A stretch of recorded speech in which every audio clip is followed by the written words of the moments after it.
In this video, we're going to talk about how long does Hacoo take to deliver. So if you look at their official website over here, it says that receiving time is usually about 15 to 20 days, as you can see over here.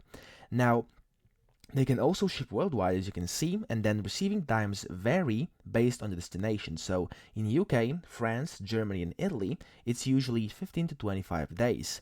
While in Spain, it's 15 to 30 days. And as you can see, inside other countries, so if you're in another country that isn't UK, France, Germany, Italy, or Spain, it usually takes 25 up to 65 days.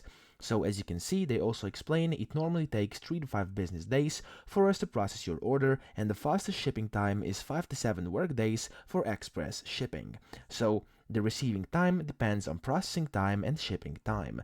Now, if you would like to read this entire article of theirs that they posted on their website over here, what you can do is just to go to Google and type in Hacoo shipping and delivery, or how long does Hacoo take to deliver, and then open up this shipping and delivery, so the first link, and as you can see, it will take you directly to this website, and on here inside the app you can read all about their shipping times and delivery. So that's pretty much it. I hope this video helped you out, and if it did, please subscribe to the channel and help me out as well.